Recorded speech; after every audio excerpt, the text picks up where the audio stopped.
독일의 허무주의 철학자였던 이 프리드리히 니체가요, 아주 유명한 말을 했죠. 우리가 모두 잘 알고 있습니다. 바로 신은 죽었다입니다. 그러한 그가 신약 성경에서요, 가장 존경한 인물을 누구를 꼽냐면 바로 본디오 빌라도를 꼽습니다. 그리고 그가 가장 경멸한 인물을 누구로 꼽냐면 예수를 꼽아요. 그 이유가 무엇이냐면 빌라도는 권력에 아주 충실한 사람이었다라는 거예요. 그리고 예수는 권력에 대한 의지가 전혀 없었기 때문이라는 겁니다. 그런데 같은 독일 사람이었던 순교자인 이 본헤퍼 목사님은요, 또 이 말을 이렇게 받습니다. 바로 그것이 그리스도인의 특별함이다 라고 말이죠. 이게 무슨 말이냐면 예수님처럼 박해를 당해도 고난을 당해도 핍박을 받아도 기뻐하는 것이 바로 그리스도인의 특별함이라는 거예요. 그러니까 성도는 누구냐? 바로 세상 사람들과는 다르다라는 겁니다. 그래서 성경에 비추어 내 자신을 돌아봤을 때요, 내가 세상 사람들과 똑같다. 세상 사람들의 가치와 세상 사람들의 그 욕망과 세상 사람들의 그 생활 방식과 내가 전혀 다를 바가 없다라고 하면요, 정말로 회개하셔야 된다라는 겁니다. 왜요? 성경은 우리가 세상 사람들과 다르다라고 분명하게 말씀하고 가르치고 있기 때문이라는 것이죠. 즉 세상과의 다름, 이 거룩함을 정말로 잘 보여주는 것이 바로 우리가 지금 함께 보고 있는 이 팔복이라는 겁니다. 그래서 이 팔복은 무엇이냐면 우리 기독교 신앙의 본질이 무엇인지, 야 성도는 어떻게 살아야 돼? 야 성도는 이렇게 살아가야 돼 라는 것을 정말로 잘 보여주고 있는 게 바로 이 팔복의 말씀이라는 것이죠. 우리는 그동안 팔복 가운데 7가지의 복을 생각해 보았습니다. 그리고 오늘은 마지막 시간이죠. 우리 성도님들은 이 7가지의 복을 보시면서요, 어떤 생각을 하셨습니까? 아마 이 7가지의 복 다 기억도 안 나실 겁니다. 그래도 들었던 말씀 가운데 생각나는 생각은 있을 거예요. 야 좋다, 참 좋네, 한번 해볼만 하네, 딱 내 삶이네 라고 생각하시는 분은 안 계실 거예요. 정말로 많은 분들이 한번 그렇게 살아볼까 라고 생각을 했었을 때, 야 불편하다, 어떻게 이렇게 살지?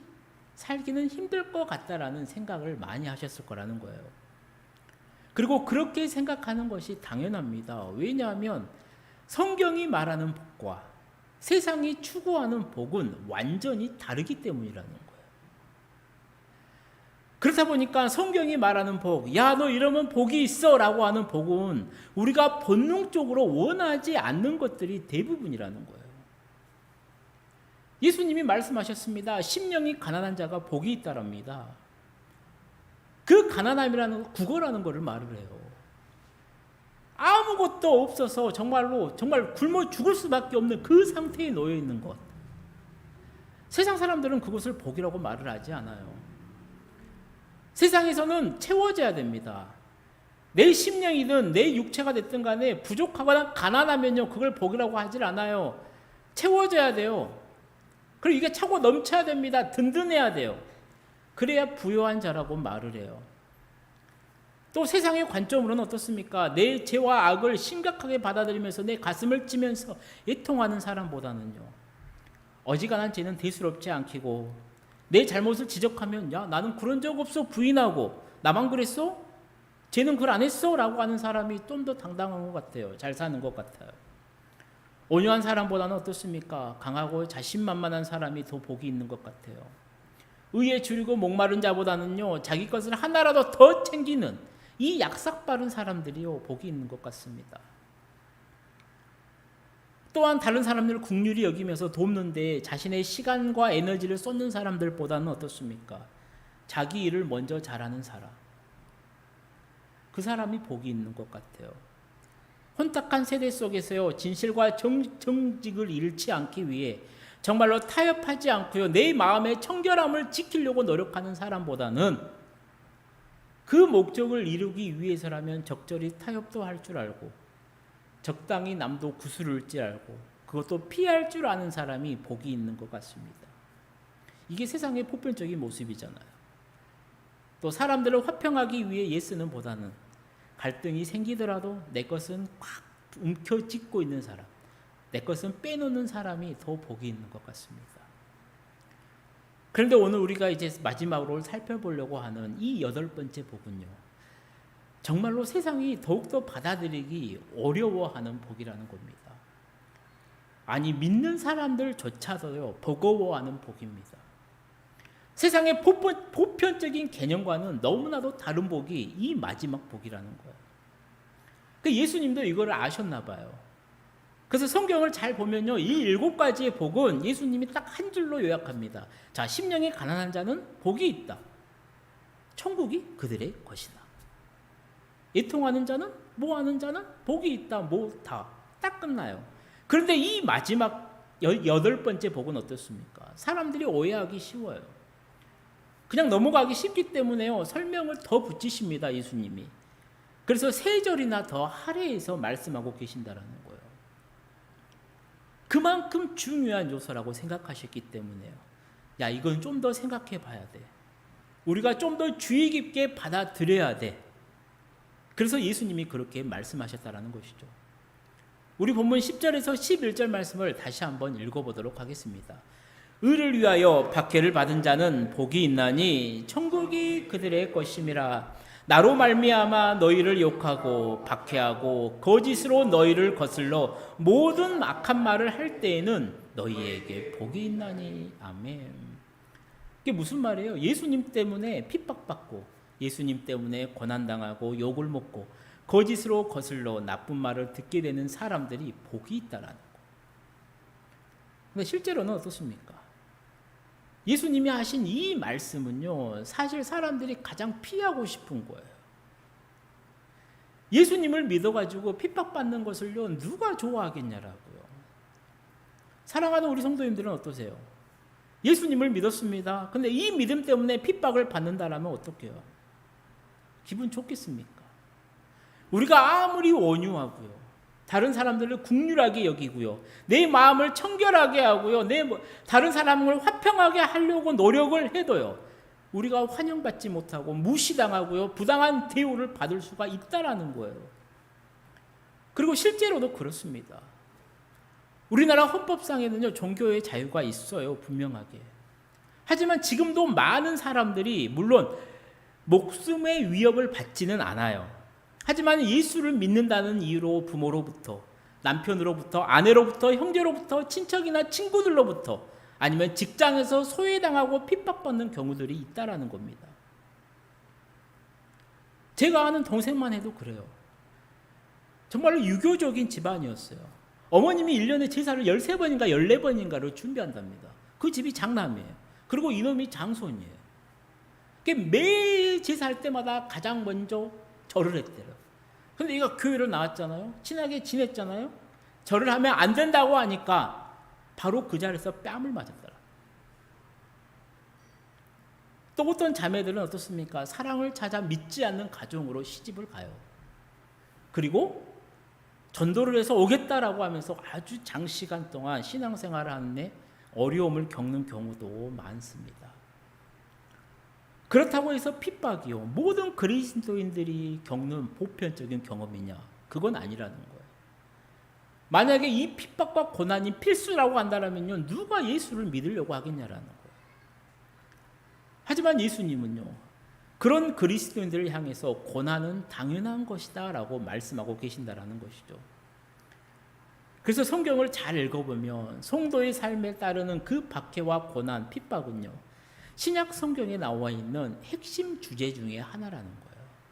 그러니까 예수님을 따르는 제자라면 그런 일들을 당하는 것이 그냥 좀 당연하다라고 성경은 말씀하고 있다라는 겁니다. 우리 성경 몇 구절을 함께 읽어보도록 하겠습니다. 마가복음 13장 13절 말씀이에요.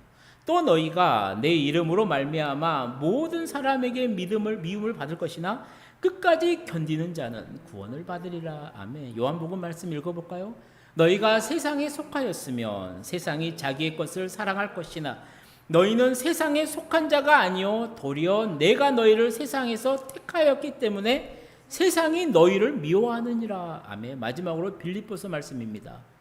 그리스도를 위하여 너희에게 은혜를 주신 것은 다만 그를 믿을 뿐 아니라 또한 그를 위하여 고난도 받게 하려 하심이라. 아멘. 그렇게 이 성경의 관점으로 보게 되면 어떠냐면 이 땅을 살아가는 성도들은 핍박받고 욕을 먹고 이 악담이나 악평을 듣는 것을 피할 수가 없다라는 거예요. 그게 당연하다라는 거예요. 또 이 팔복의 순서를 보게 되면요, 우리가 지난주에 봤던 복은 무슨 복이었냐면 화평하기 위한 복, 화평을 만드는 복입니다. 화평하게 하는 자의 복이었어요.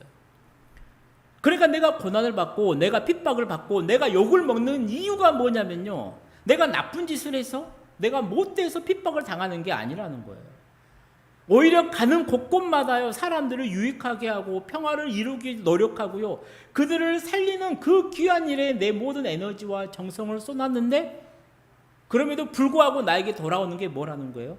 칭찬이나 격려나 이 인정이 아니라 박해와 욕이 되더라는 겁니다. 왜 이런 줄 아십니까? 이유는 딱 하나라는 거예요. 우리가 예수 그리스도를 믿는 순간부터 이미 우리는 이 고난의 환경에 노출되기 때문이라는 거예요. 그때부터 싸움이 시작되는 겁니다. 왜요? 성도는 세상과 달라요. 예수의 세계와 하나님 나라의 가치와 세상의 가치는 달라요. 여기서부터 이미 충돌이 되기 시작을 해요. 그러니까 내가 예수님을 믿음으로써 뭐가 생기냐면 가치 충돌이 일어나요.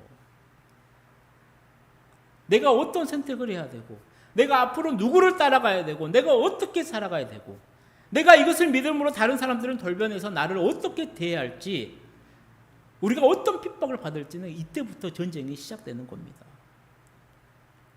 그런데 사람들은 핍박이라고 하면요, 굉장한 것들을 생각을 해요. 예전처럼 굶주린 사자 앞에 가든가, 내 목숨을 앞을 두고 예수를 선택해야 된다거나. 하지만 핍박이라는 무엇이냐면요, 일상에서 부딪히게 되는 자그마한 불편함일 수도 있어요. 언어 폭력이 될 수도 있고요, 부당한 대우가 될 수도 있습니다. 아니면 주일에 교회를 못 가게 만드는, 그 발을 묶고 넣는 경우도 핍박이 될 수도 있다는 거예요. 우리 성도님들은 이런 핍박의 상황이 오게 됐을 때 어떤 선택을 하시겠습니까? 그 자리를 모면하기 위해 타협하시겠습니까? 아니면 부딪히면서 내가 받고 있는 이 어려움을 견디며 나아가시겠습니까? 여기에서는 소위 감성지수라든가 인내력 등이 중요하지 않습니다. 그 상황에서 가장 중요한 것은 무엇일까요? 바로 가치입니다. 지금 내가 받고 있는 핍박보다 내 믿음을 지키는 일이 더욱 나에게 가치 있는 일이다 라고 믿는다라면요, 그 사람은 핍박을 견뎌낼 겁니다. 반대로 그렇지 못하면요, 믿음을 쉽게 버리는 것이 되겠죠. 이 핍박의 순간을 모면하고 나중에 기회가 되면 이 순간이 넘어가면 내가 또 믿으면 되겠지라는 생각을 갖고 있기 때문이라는 거예요. 그런데 오늘 예수님은 분명하게 말씀하시죠. 그것을 견디고 그 앞으로 나아가는 사람에게 천국이 자기 것이 되는 복이 있다라는 겁니다. 그렇게 예수님은 우리를 향해 핍박은 두렵고 피해야 할 일이 아니라 복된 일이다라고 분명하게 말씀하고 계신다라는 것이죠. 우리 본문 10절 말씀을 다시 한번 읽어보도록 하겠습니다. 의를 위하여 박해를 받은 자는 복이 있나니 천국이 그들의 것임이라. 아멘. 어떠십니까? 내가 읽어보아도, 내가 들어보아도 정말로 동의하기 어려운 말씀입니다. 왜냐하면 사람의 기본 심리는 어때요? 어려움이 있거나 좀 힘든 일이 있으면요, 피하고 싶어요. 그 어려움을 유발하는 것을 제거하고 싶어요. 그래서 그것을 감내하고 싶지 않습니다. 그러기에 성도의 삶은 우리가 생각하는 가치라든가 세상의 가치라든가 인간의 이성으로는 분명하게 이해할 수 없는 이 역설로 가득 차 있다는 거예요. 그러니까 예수님 또한 이 매우 역설적인 이야기를 통해서 계속해서 팔복을 강조하고 계신다는 것이죠. 하지만 오늘 우리가 알아야 될 사실은 무엇이냐면요, 우리가 예수님의 이 말씀에 동의하든 동의하지 않든 간에 예수님은요, 핍박받는 사람들, 박해를 받은 사람들이 복이 있다라고 분명하게 말씀하고 계신다라는 것이죠. 성경을 잘 보세요. 세상의 모든 박해받은 자들이 복이 있다라고 예수님은 말씀하지 않으세요. 예수님은 그 앞에 아주 중요한 단어를 말씀하세요. 의를 위하여 핍박을 받은 자, 의를 위하여 박해를 받은 자가 복이 있다라고 분명하게 말씀하고 계신다라는 거예요. 본문에서 말하는 의가 무엇입니까? 디카이오 시네예요. 하나님으로부터 의롭다 여김을 받은 상태라는 거예요. 성경에서 말하는 의는 무엇이냐면요, 인간의 의로움, 내 깨끗함, 내 도덕적인 그걸 말하는 게 아닙니다. 철저하게 하나님과의 관계를 나타내요. 성경을 보면 예수님께서 세례 요한에게요, 세례를 받으신 이야기가 기록되어 있죠. 제가 들었던 가장 어이없는 설교 가운데 하나가 바로 이겁니다. 왜 예수님이 세례 요한에게 세례를 받았냐라는 거예요. 우리 성도님들은 거기에 대해서 어떻게 생각하십니까? 왜 예수님이 세례 요한에게 세례를 받았다라고 생각을 하십니까? 어떤 목사님은 이렇게 말씀을 하시더라고요. 이 세례를 하고 나서 침례를 하고 예수님이 올라왔을 때 어떤 일이 일어나느냐? 하늘문이 열리잖아요. 빛이 쏟아지잖아요. 성령이 비둘기의 모습으로 내려와요. 그리고 하나님의 음성이 들려요. 이는 내 사랑하는 아들이요 하나님의 내 기뻐하는 자다. 그 목사님이 이렇게 설교를 했어요. 왜 예수님이 세례 요한에게 세례를 받았냐? 바로 하나님한테 칭찬 들으려고 했다라는 거예요. 그리고 거기에 그 수많은 성도들이 아멘 하더라고요. 진짜 어처구니 없는 현실이었습니다. 우리 성도님들은 왜 예수님께서 세례 요한에게 세례를 받으셨다라고 생각하십니까? 그리고 이 질문은요, 이 물음은요, 세례 요한도 궁금했어요. 그래서 세례 요한이요, 예수님에게 이렇게 묻습니다. 마태복음 3장 14절 말씀입니다. 요한이 말려 이르되 내가 당신에게서 세례를 받아야 할 터인데 왜 당신이 내게로 오십니까? 라고 물어요. 그리고 이 요한의 물음에 예수님께서 이렇게 대답을 하십니다. 우리 함께 읽어보도록 하겠습니다. 예수께서 대답하여 이르시되 이제 허락하라. 우리가 이와 같이 하여 모든 의를 이루는 것이 합당하니라 하시니 아멘. 그렇습니다. 죄가 없으신 예수님께서 인간인 세례 요한에게 세례를 받을 이유는 없어요. 그럼에도 세례를 받은 이유는 무엇이냐면 죄인의 자리까지 내려가는 그 모습이 바로 하나님과의 그 하나님의 의를 이루는 것이기 때문이었다라는 거예요. 그게 성경에서 말하는 의는 무엇이냐면요, 내 도덕적 이런 거 아니라는 겁니다. 철저하게 하나님과의 관계를 나타내고 있다라는 거예요. 또 박해를 받다라는 말은 디오코입니다. 무슨 뜻이냐면요, 내몰림 당하다라는 거예요. 압박을 받다라는 뜻을 가지고 있어요. 즉 예수님께서 오늘 본문에서 말씀하시는 의를 위하여 박해를 받은 자, 바로 누구냐면 예수님과의 이 관계 때문에 세상에서 받게 되는 모든 고통과 그 수모, 그 다음에 핍박을 이야기하는 것이라는 겁니다. 그런데 많은 성도들이 오해를 해요. 실제로 우리 주변을 둘러보십시오. 자신의 믿음보다는 오히려 자신의 게으름과 안일함, 영적 무지로 인해서 어려움을 당하고 있음에도 불구하고요, 그것을 거룩으로 포장을 합니다. 내가 예수님 때문에 핍박을 받는다 생각하는 경우들이 있다라는 거예요. 가정에서 가정 일을 제대로 안 해요. 그런데 꼭두 새벽부터 새벽 예배에 나옵니다. 그리고 교회에서 아주 열심히 봉사를 해요. 아이는 등교해야 되잖아요. 남편은 출근해야 되잖아요. 아이의 등교도 책임 안 져요. 남편 출근도 잘 챙겨주지 않습니다. 당연히 남편의 입장에서는 공격이 들어오겠죠. 주중에 가서 일을 합니다, 남자들. 주말에 좀 쉬어야 되는데요. 교회 주일날 교회에 가요. 새벽부터 가서 차량 봉사네, 식당 봉사네 다 합니다. 그리고 저녁에 들어와요. 어떤 아내가 이 남편을 웃으면서 받아들일 수 있겠냐라는 거예요. 모든 예배와 신앙의 우선순위가 하나님의 섬김에 있다는 건 맞아요. 그런데 그 말이 가정생활을 도외시하라는 것은 아닙니다. 예수 믿는 자식들을 바라보는 부모의 마음도 같을 거예요.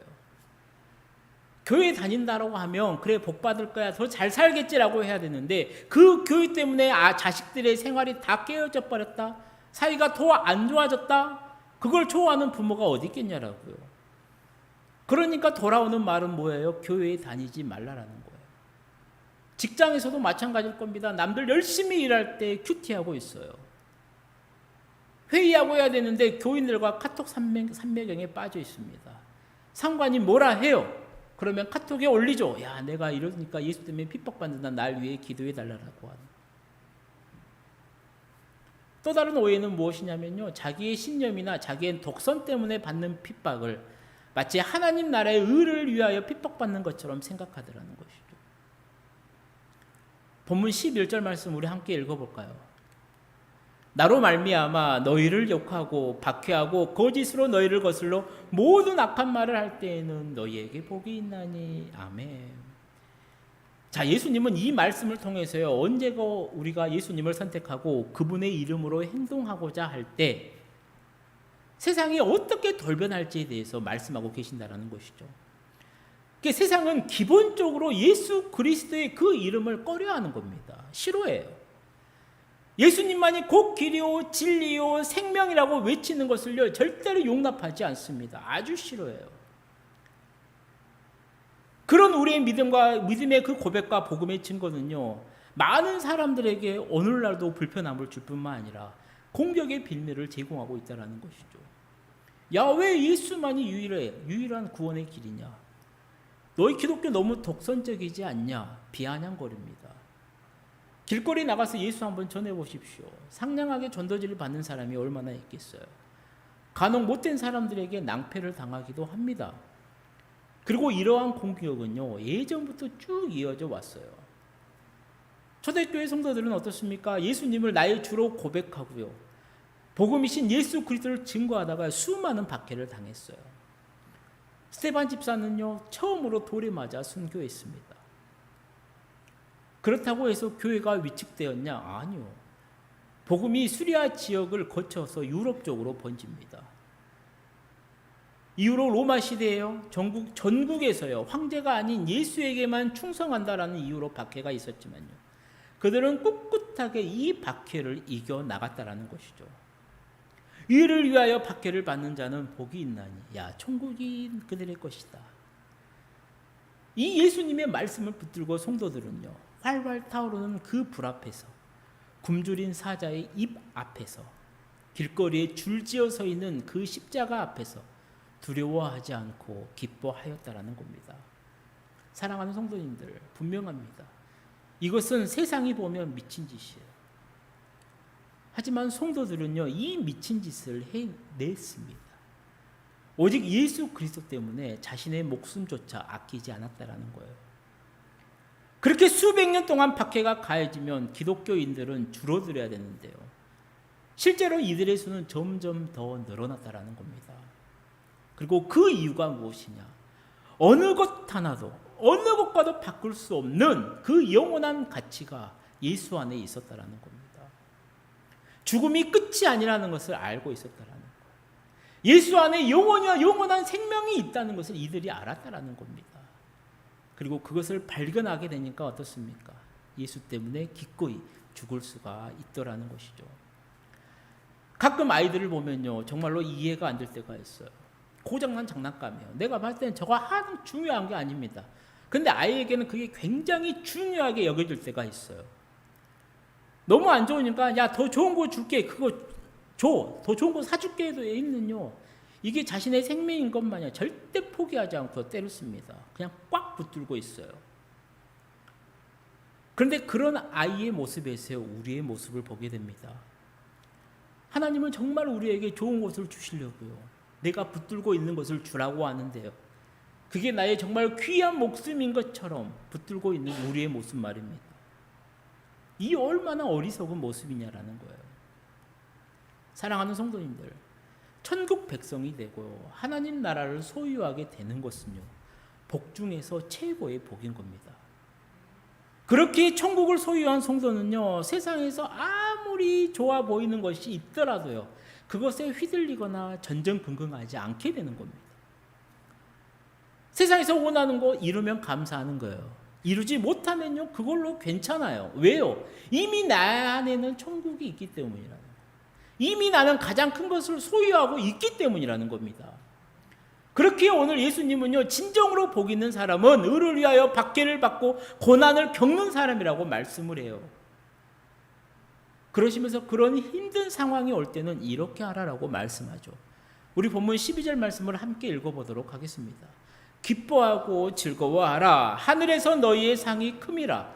너희 전에 있던 선지자들도 이같이 박해하였느니라. 아멘. 괴로움이, 고난이, 핍박이 닥쳐오는데 와 좋아라 기뻐하고 그냥 마구 기뻐하고 좋아라는 말이 아니에요. 하늘의 상을 분명하게 생각하고 견뎌내라는 겁니다. 이것이 기독교의 특징을 정말로 잘 보여주는 말씀 가운데, 본문 가운데 하나죠. 사랑하는 성도님들, 신앙생활을 함에 있어서요, 가장 중요한 것 중에 하나가 바로 이 관계입니다. 하나님과의 관계 정말로 중요해요. 그리고 내 이웃과의 관계도 중요하다는 겁니다. 그리고 하나님을 사랑하는 사람, 그분의 나라를 사모하는 사람은요, 이 땅 가운데 살아가면서 예수의 길을 선택해야 되냐, 세상의 길을 선택해야 하는 순간에요, 하나님이 기뻐하시는 일을 선택하더라는 겁니다. 그런데 그 길을 가다 보면 어때요? 뜻하지 않은 핍박과 어려움을 당할 때도 있어요. 그 순간을 만나면 어떻게 되느냐? 견뎌내더라는 거예요. 왜요? 이미 나는 가장 사랑하는 것을 만났어요. 그것 외에는 나에게 행복을 주지 못하는 것을 깨달았기 때문이라는 겁니다. 그래서 예수님을 따르는 사람은요, 예수님을 사랑하기 때문에요, 그걸로 인해 당하는 그 어려움을 넉넉하게 받아들이고 이겨내고 마침내는 승리할 수가 있다라는 것이죠. 어쩌면 이렇게 생각할 수도 있을지도 모르겠습니다. 하나님의 뜻대로 살며 예수님이 나를 기특하게 여기셔서 고난을 제거해 주고 고난이 없는 삶을 살게 해 주었지. 아니, 내가 예수를 더 잘 믿으며 지금 내 이 어려움들을 없애 주시고 마침내는 결국에는 나를 목적지에 순탄하게 이르게 하겠지. 하지만 기억하십시오. 하나님은 절대로 그렇게 일하지 않으십니다. 하나님의 뜻대로 살아도요, 고난은 그대로입니다. 아니, 어쩌면 오히려 하나님의 뜻대로 살았기 때문에요, 우리의 삶 가운데서 어려움을 당할 수도 있을 겁니다. 예수님이 제자들에게 말씀을 해요. 야, 우리 배 타고 저리 건너가자. 그리고 예수님이 배를 타고 건너가요. 그리고 제자들이 어떤 일을 겪냐라면요, 광풍을 만나게 돼요. 그들이 예수님의 말씀에 순종하지 않았다라면 어땠을까요? 그래서 배를 타지 않았다라고 하면 그들은 광풍을 만나지 않았을 겁니다. 그런데 예수님의 말씀에 순종했기 때문에요, 정말 목숨을 건 그 위험의 상황에 직면하게 되더라는 겁니다. 근데 중요한 것은 무엇이냐면 그 순간에 그들은요, 예수님이 어떤 분인지를 명확하게 생생하게 보게 되더라는 것이죠. 예수님이 우리에게 힘을 주시고 그런 고난의 과정을 통해 우리는 예수님을 더 알아가게 되더라는 것이죠. 이런 이야기가 있습니다. 옛날에 아주 포악한 왕이요, 그리스도인들을 모조리 잡아요. 그리고 아주 큰 가마솥에요, 물을 붓고요, 이제 불을 떼기 시작합니다. 이유는 딱 하나겠죠. 그리스도인들을 산채로 잡아서 그 끓는 물에다가 죽이겠다라는 겁니다. 아주 잔혹한 방법이었어요. 모든 걸 다 준비를 마친 이 왕이요, 이제 잡혀온 그리스도인들을 향해 말을 하는 겁니다. 만약 너희가 지금이라도 예수를 믿지 않겠다라고 하면 목숨은 살려주겠다. 그런데 끝까지 예수를 믿겠다라고 하면 저 끓는 물 속에 고통스럽게 죽어갈 것이다. 그런데 그때 형을 집행하고 있었던 군인 중에 한 사람이요, 갑자기 환상을 보게 됩니다. 하늘에서 천사들이요, 가마솥에서 죽어가는 성도들에게 순교자의 면류관을 씌워주려고 내려오는 그 모습을 환상을 통해 보게 돼요. 너무나도 영광스러운 장면이었어요. 그런데 그때 가마솥 앞에 있던 한 사람이 뜨거움을 견디지 못하고요, 뛰쳐나갑니다. 왕이시여, 나는 이제부터 예수를 믿지 않겠습니다. 제발 살려주십시오. 그 말을 하자마자 내려오던 천사들 가운데 한 명이요, 실망한 표정으로 자기가 들고 있던 그 면류관을 들고 다시 하늘로 올라가는 것을 이 군인이 보게 돼요. 그리고 그 장면을 본 군인이요, 예수님을 부인하는 사람을 재빨리 물에서 꺼내고요, 자기가 대신 그곳에 들어갔다라고 합니다. 사랑하는 성도님들, 이것을 볼 수 있는 사람, 생명의 면류관을 천사가 들고 오는 것을 보는 사람이 바로 성도라는 겁니다. 우리가 잘 알고 있는 히브리서를 보십시오.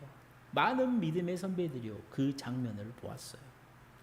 그것을 보았기 때문에 끝까지 견뎠고 신실하게 믿음을 지켜낼 수가 있을 수 있었다라는 것이죠. 정말로 바라기는 우리 성도님들 또한요, 어떤 고난과 핍박 앞에서도 믿음을 잘 지켜내셔서 천국을 소유하고 이 땅에서도 그 천국의 복된 삶을 누리시기를 축복합니다. 이제 말씀을 마치려고 합니다. 우리는 지난 8주간 동안요, 예수님이 말씀하신 팔복에 대해서 생각해 보았습니다. 바라기는 이 긴 시간들이 우리 성도님들의 신앙의 여정 가운데 귀한 성령님의 은혜로 역사되기를 소망합니다. 이 팔복이 우리에게 알려주는 것은요, 결코 이 팔복은 자연적으로 얻어지는 품성이 아니라는 겁니다. 가장 중요한 것은 성령님이 우리 안에 임재해야 되고 성령님이 우리 안에서 역사하셔야 된다는 겁니다. 그렇게 되면 어떻게 됩니까? 먼저 우리의 심령이 가난함을 깨닫게 됩니다. 그렇게 아무것도 가진 것 없음을 깨닫고 내 자신의 그 영적인 파탄함을 회개하면서 애통해야 할 때 하나님은 우리들의 그 상한 마음을 위로해 주실 것이죠. 또 이렇게 겸손함으로 하나님 앞에서 애통해야 하는 온유한 자로 하나님 앞에 설 때 하나님은 이 땅에서 우리가 승리하며 살아갈 수 있도록 통치권을 주실 겁니다. 그러나 우리는 여기에서 만족하지 말아야 되죠. 늘 의에 갈급한 마음을 가지고 생명의 떡이신 예수 그리스도로 내 안에 채워지기를 갈급하며 기도해야 됩니다. 그렇게 그리스도로 채워진 심령은요, 그리스도께서 우리를 긍휼하게 여기셨든지 이 긍휼의 마음을 품고 우리도 사람들을 대하게 될 것입니다. 또한 이렇게 심령의 채워짐을 통해 우리들의 마음은 더욱 청결해질 것이고요, 하나님의 교제 가운데 우리의 믿음은 더욱 견고해질 것입니다.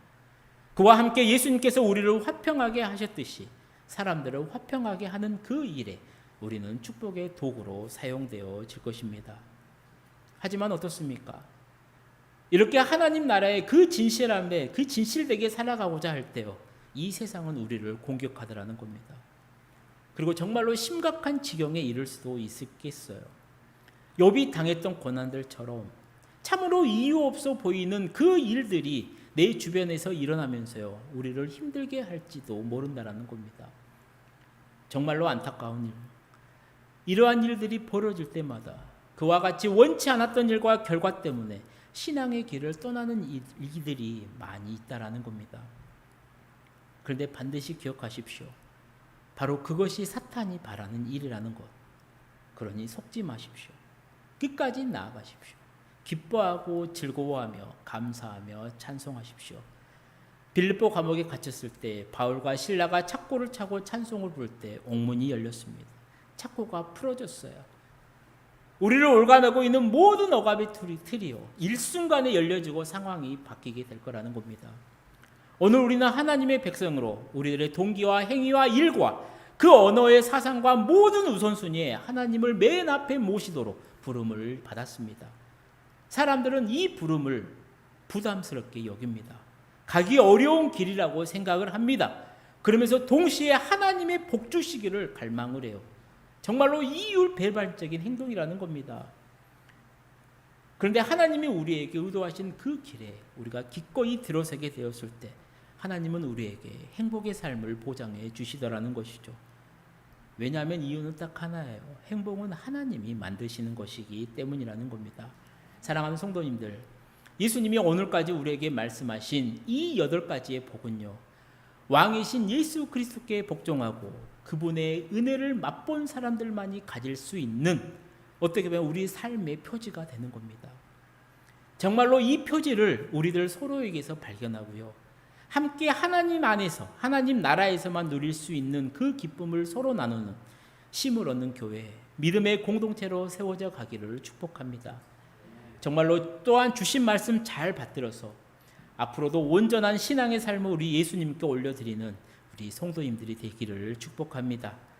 그래서 좀 어렵고 힘들어 보이는 것 같지만 이것이 하나님께로 향하는 옳은 길인 거고, 또 이 길을 예수님이 기뻐하신다라는 이 진리의 사실을 잘 기억하시고요, 예수님이 말씀하시는 이 팔복의 그 축복의 길에 날마다 서 있으므로 예수님의 제자로 하나님 나라의 백성으로 전국의 그 복된 삶을 날마다 누리며 행복하게 살아가시는 우리 모든 성도님들이 다 되시기를 주님의 이름으로 축원합니다.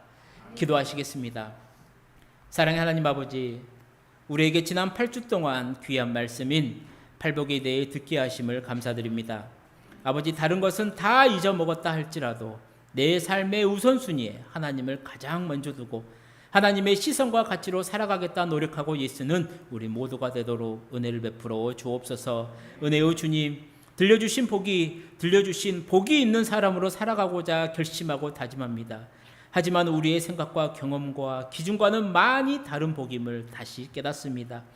우리의 생각을 내려놓을 수 있도록 은혜를 베풀어 주시고, 그래서 외적인 것이 아닌 우리의 마음, 속이 깨끗하고 진실된 사람으로 날마다 하나님 앞에서는 우리 모두가 될 수 있도록 인도하여 주옵소서. 물론 그 길을 사탄이 싫어할 줄 압니다.